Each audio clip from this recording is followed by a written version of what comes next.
Hello friend, study अड्डा के YouTube channel में आपका एक बार फिर से स्वागत है। आज जो है हम देखेंगे संसद का पार्ट 2। अगर पार्ट 1 अभी तक आप नहीं देखें तो आप यहाँ से इस आई बटन यहाँ पे है एक, वहाँ से आप जाके देख सकते हैं। ये पार्ट 2 है जिसमें से बाकी बचे हुए 35 क्वेश्चन हम कवर करेंगे। तो अगर आप हमारे चैनल पे पहली बार विजिट कर रहे हैं तो हमारे चैनल को सब्सक्राइब करके प्लेलिस्ट जरूर चेक करें और हाँ, बेल दबाना मत भूलिएगा। वीडियो पसंद आए तो लाइक जरूर कीजिएगा, साथ में कमेंट करके बताइए हमें आपको ये वीडियो कैसा लगा।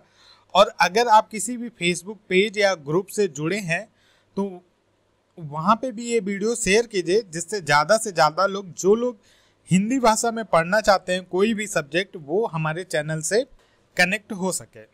और इस वीडियो के बाद जो है अब आपको 3 से 4 दिन बाद ही कोई वीडियो मिलेगा, तो आप लोग परेशान मत होइएगा क्योंकि लैपिंग में कुछ प्रॉब्लम है, तो 3 से 4 दिन बाद मेरे पास आएगी।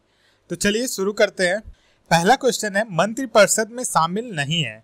तो मंत्रिपरिषद के अंदर कैबिनेट मंत्री और राज्य मंत्री और बिना विभाग के मंत्री, ये तीनों लोग शामिल होते हैं। कैबिनेट सचिव जो है, सेक्रेटरी, वो शामिल नहीं होते हैं। मंत्रिपरिषद का उल्लेख किस आर्टिकल में किया गया है, ये भी क्वेश्चन आता है। तो 74(1) या क भी कर सकते हैं आप। आर्टिकल 74 में लिखा क्या गया है, उसमें लिखा गया है राष्ट्रपति को उसके कार्य संचालन में सहायता के लिए एक मंत्री परिषद होगी जिसका अध्यक्ष प्रधानमंत्री होगा। आमतौर पर सरकार से तात्पर्य मंत्रिपरिषद से ही होता है। केंद्रीय मंत्रिपरिषद के विरुद्ध अविश्वास प्रस्ताव कहां प्रस्तुत किया जा सकता है। तो केंद्रीय मंत्रिपरिषद के विरुद्ध अविश्वास प्रस्ताव जो है केवल और केवल लोकसभा के अंदर ही पारित किया जा सकता है। देखिए आर्टिकल 75(3) में क्या बोला गया है कि तहत जो है मंत्रिपरिषद को लोकसभा के प्रति सामूहिक रूप से उत्तरदायी बताया गया है, परंतु संविधान में विश्वास प्रस्ताव या अविश्वास प्रस्ताव का कोई उल्लेख नहीं है। और आर्टिकल 118(1) है, इसके तहत क्या है कि संविधान, इसमें लिखा है कि संसद के प्रत्येक सदन को अपनी कार्य प्रक्रिया के संचालन संबंधी नियम बनाने की स्वीकृति दी गई है। और इसी आर्टिकल के हिसाब से लोकसभा के नियम में 198 मंत्रिपरिषद के प्रति अविश्वास प्रस्ताव की प्रक्रिया का वर्णन है, जिसके अनुसार किसी भी सदस्य की लिखित नोटिस एवं 50 सदस्यों द्वारा सदन में उसका समर्थन करने पर 10 दिनों के भीतर लोकसभा अध्यक्ष द्वारा निर्धारित तिथि पर लोकसभा के पटल पर अविश्वास प्रस्ताव प्रस्तुत किया जाता है। तो लोकसभा के नियम 198, मतलब लोकसभा और राज्यसभा अपना अलग अलग नियम बना सकते हैं आर्टिकल 118 के तहत। 1 वर्ष तक राजस्व एकत्र करने का प्रस्ताव सरकार किस विधेयक द्वारा करती है। तो वित्त विधेयक द्वारा जो है, वित्त जो बजट में बताते हैं वो बताते हैं कि अगले 1 वर्ष क्या करेंगे। तो वित्त विधेयक द्वारा ही जो सरकार होती है वो 1 साल तक राजस्व इकट्ठा करने का पूरी जानकारी देती है। और ये वित्त विधेयक आर्टिकल 112 अनुच्छेद 112 के तहत आता है। और एक वित्त वर्ष का टाइम क्या होता है, 1 अप्रैल से लेके 31 मार्च तक। क्वेश्चन क्या है, भारतीय संसद राज्य के किसी विषय पर कानून बनाने के लिए सक्षम है यदि अनुच्छेद 352 के अंतर्गत आपात स्थिति लागू हो। ये बात सही है। देश के 2 या अधिक राज्यों की विधानसभाएं इसका अनुरोध करें। ये भी सही है। राष्ट्रपति इस आशय का संदेश संसद को भेजे, ये बात गलत है। तो ए व बी जो है दोनों सही हैं। भारत के संविधान की कौन सी अनुसूची राज्यसभा में सीटों के बंटवारे का निर्धारण करती है। तो भारत के संविधान के अंदर जो 4थी अनुसूची है वो राज्यसभा में सीटों के बंटवारे का निर्धारण करती है। देखिए 3रे अनुसूची में जो है आपका शपथ है, 4थे में तो पता चल गया, और 5वें अनुसूची के अंदर जो है आपका अनुसूचित जनजातियों के प्रशासन एवं नियंत्रण के बारे में उल्लेख है। और 6ठी अनुसूची के अंदर आपका जो है असम, मेघालय, त्रिपुरा और मिजोरम राज्य के जनजातीय क्षेत्रों के प्रशासन के बारे में उल्लेख है। किस सदन में अध्यक्ष उस सदन का सदस्य नहीं होता है। तो राज्यसभा के अंदर जो अध्यक्ष होता है उस सदन का सदस्य नहीं होता है। ये भारत का उपराष्ट्रपति होता है जो राज्यसभा का पदेन सभापति होता है। और इसका वर्णन आर्टिकल 89(1) में किया गया है। भारतीय संसद की सबसे महत्वपूर्ण विशेषता क्या है। भारतीय संसद की सबसे महत्वपूर्ण विशेषता यह है कि इसमें राष्ट्रपति भी शामिल है। तो बी पार्ट जो है सही होगा। राष्ट्रपति द्वारा राज्यसभा के सदस्यों के नामांकन का नियम किस से देश के संविधान से लिया गया था? तो ये जो है आयरलैंड से लिया गया था। आयरलैंड देश के संविधान से राष्ट्रपति द्वारा राज्यसभा के सदस्यों का नामांकन लिया गया था। और आर्टिकल 81 में जो है ये चीज वर्णित है कि राष्ट्रपति राज्यसभा के लिए 12 सदस्यों का नामांकन कर सकता है। निम्न में से कौन सा प्रस्ताव संघीय बजट से संबंधित है? संघीय बजट से जो है कटौती प्रस्ताव संबंधित है। ऑप्शन सी आपका सही होगा। इसके तहत कटौती प्रस्ताव संघीय बजट से के तहत क्या होता है? देखिए, कटौती प्रस्ताव जो है केवल और केवल कहाँ पारित किया जाता है? लोकसभा के अंदर। राज्यसभा बजट पर चर्चा कर सकती है परंतु वह अनुदान की मांगों पर मतदान नहीं कर सकती। कटौती प्रस्ताव 3 प्रकार के होते हैं। नीति अनुमोदन, कौन कौन से? नीति अनुमोदन कटौती और मितव्ययता कटौती। कौन कौन से? नीति अनुमोदन कटौती, मितव्ययता कटौती और सांकेतिक कटौती। ये 3 प्रकार के कटौती होते हैं। लोकसभा का कार्यकाल कितनी बार 6 वर्ष तक बढ़ाया गया था? तो ये जो है केवल और केवल एक बार जो है 6 वर्ष तक बढ़ाया गया था। वो भी कब? 1975 में घोषित आपातकाल के दौरान 6 वर्ष तक बढ़ाया गया था।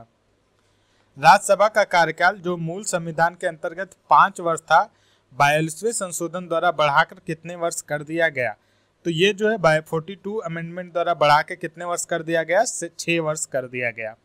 भारत में किसकी स्वीकृति के बिना कोई भी सरकारी खर्च नहीं किया जा सकता? तो बिना पार्लियामेंट संसद के स्वीकृति के बिना कोई भी सरकारी खर्च नहीं किया जा सकता। ये जो है आर्टिकल 114 के तहत है। भारतीय संविधान के अधिकांश उपबंधों का संशोधन किया जा सकता है। अकेले केवल और केवल संसद द्वारा जो है भारतीय संविधान के उपबंधों का संशोधन किया जा सकता है।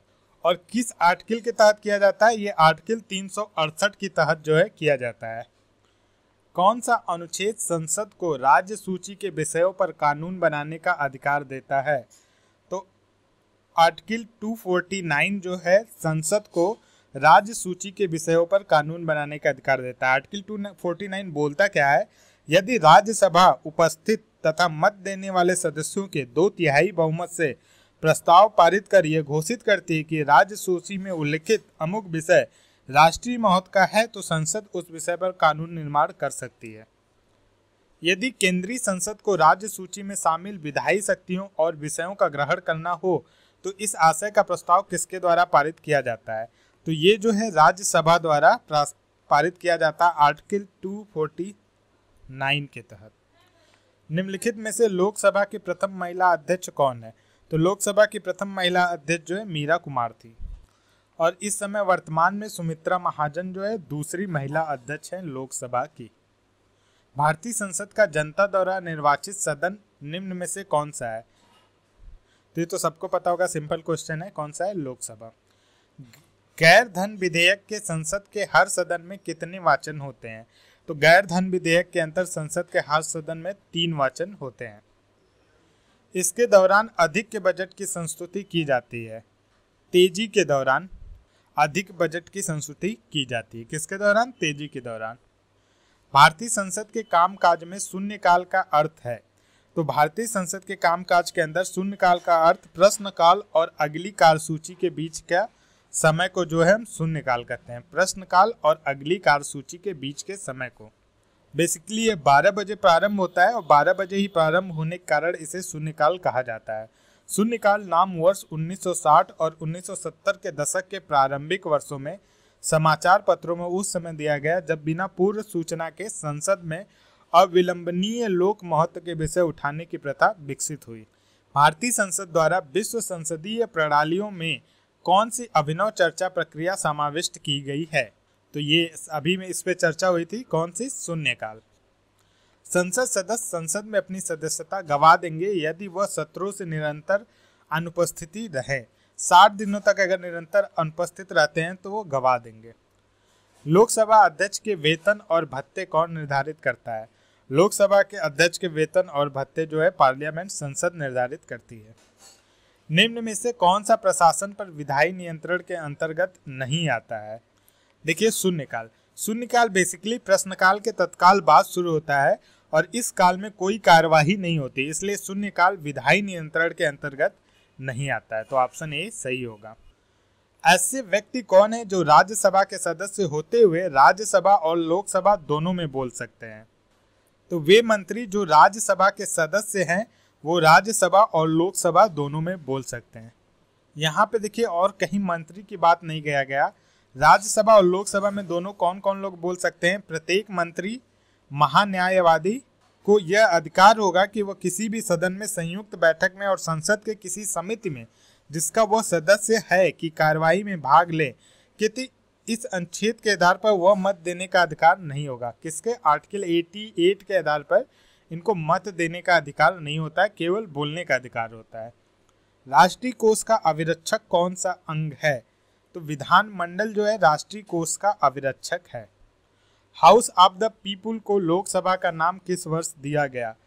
1954 में जो है हाउस ऑफ पीपुल को लोकसभा का नाम दिया गया, 14 मई 1954 को। अगला क्वेश्चन देखते हैं।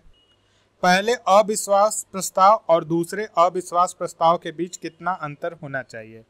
देखिए, लोकसभा नियमों के अधीन मंत्रिपरिषद के प्रति अविश्वास प्रस्ताव एक ही सत्र में एक से अधिक बार नहीं लाया जा सकता है, परंतु यह 2 सत्रों के बीच की अवधि पर निर्भर करता है। 2 सत्रों के मध्य अधिकतम अंतराल 6 माह हो सकता है, परंतु यह अंतराल कम भी हो सकता है, जैसा कि सामान्यतः होता है। इस प्रकार 2 अविश्वास प्रस्ताव को 2 सत्रों में प्रस्तुत किया जा सकता है, जिनके बीच की अवधि कितनी हो सकती है? 6 माह हो सकती है, परंतु ये 6 माह से कम या अधिक भी हो सकती है, जो कि उन 2 सत्रों के अंतराल पर निर्भर करता है। तो हम डायरेक्ट 6 मंथ पर क्लिक नहीं कर सकते हैं। तो इसका सही आंसर क्लियर। अब अगर क्वेश्चन आ जाए तो इसका सही आंसर 6 माह ही होगा, लेकिन ये मैंने डीपली आपको बता दिया कि आप डायरेक्ट 6 माह क्लिक नहीं कर सकते। संसद और संविधान साधन नहीं है, तो ये विधिक न्याय के जो है साधन नहीं है। भारत के प्रधानमंत्रियों का निम्नलिखित में से कौन सा कालानुक्रम सही है? तो देखिए, सबसे पहले जवाहरलाल नेहरू 1950 से 64, उसके बाद इंदिरा गांधी 66 से 77, दिन आपके और इनको 2 बार, एक उसके बाद 80 से 84 भी थी, लेकिन अभी हम यही काउंट करेंगे 66 से 77। मोरारजी देसाई फिर थे 77 से 79, और लास्ट में चरण सिंह 79 से 80। तो सही क्रम क्या होगा? 1 2 1 3 4, ऑप्शन सी सही होगा। वह प्रधानमंत्री कौन है जिन्होंने अपने कार्यकाल के दौरान संसद के अधिवेशन में भाग नहीं लिया? तो चौधरी चरण सिंह ऐसे प्रधानमंत्री हैं जो अपने कार्यकाल के दौरान संसद के अधिवेशन में भाग नहीं लिए। लोकसभा आयोजित करने के लिए अपेक्षित गण पूर्ति कोरम क्या है? देखिए, संविधान के अनुसार संविधान आर्टिकल अनुच्छेद 103 के तहत प्रत्येक सदन लोकसभा और राज्यसभा की कार्यवाही आयोजित करने के लिए अपेक्षित गण पूर्ति कुल सदस्य संख्या का 1/10 भाग होती है। तो ऑप्शन जो है सी आपका सही होगा, 1/10। लोकतंत्र की महत्वपूर्ण विशेषता निम्न में से किसको प्रमुखता देने की है? नागरिक को प्रमुखता देने की विशेषता ही महत्वपूर्ण है। किसने कहा संसदीय लोकतंत्र का अर्थ है एक व्यक्ति और एक मत? डॉक्टर BR अम्बेडकर जी ने कहा था कि संसदीय लोकतंत्र का अर्थ है एक व्यक्ति और एक मत। तो ये अब संसद से रिलेटेड क्वेश्चन खत्म हो चुके हैं। कुछ और पार्ट बनते हैं जो जल्दी से जल्दी हम लोग खत्म कर लेंगे। Thank you friend.